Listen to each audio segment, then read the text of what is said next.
See that? That's why they're getting replaced.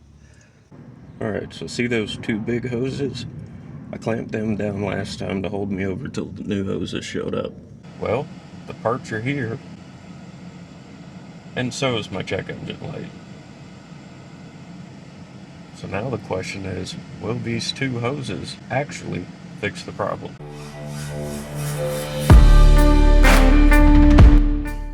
So if you missed my last EVAP video, I found 3 cracked hoses. I replaced one of them. 2 of them I had to wait for parts to get here. But I put clamps on them in the hopes that maybe that one hose that I replaced would be the fix. It wasn't, but the parts are here now. Now we go fix it. Let's get to it. Alright, so here's the 2 hoses.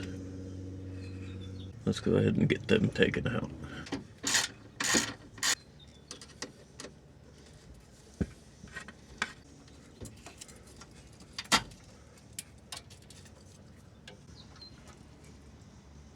See that? That's why they're getting replaced. These are just hammered. Let's keep going.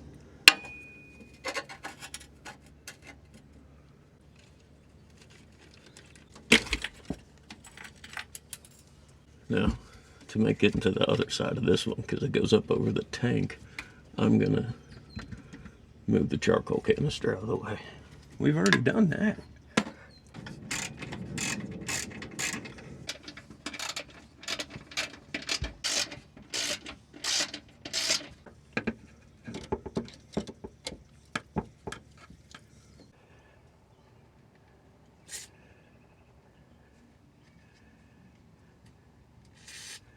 This is ready to come out.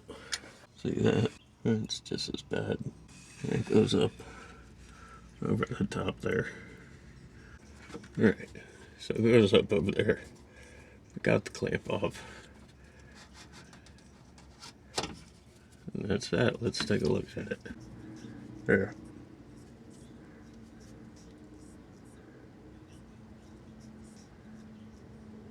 Alright, so I've got that attached in there. Time to put everything back together.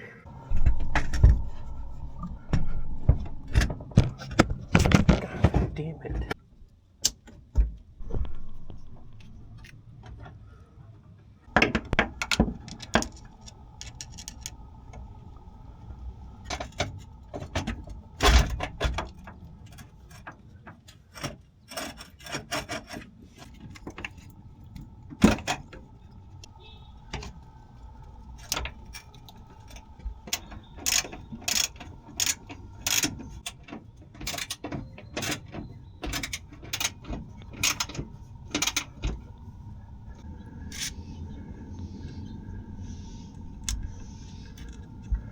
Help it slip on a little bit.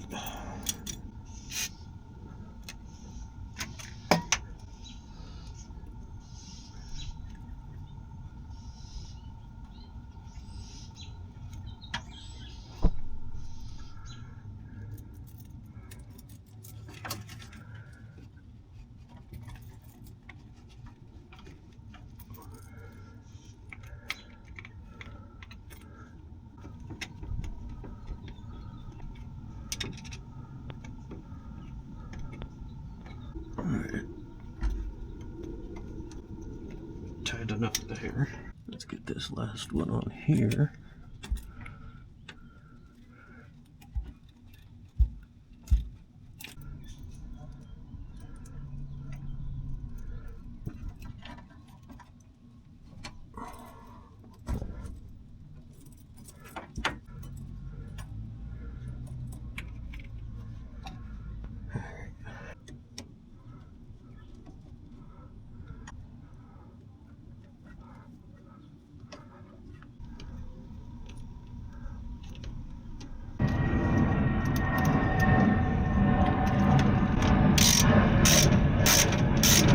So look, I found those 2 hoses, I replaced them.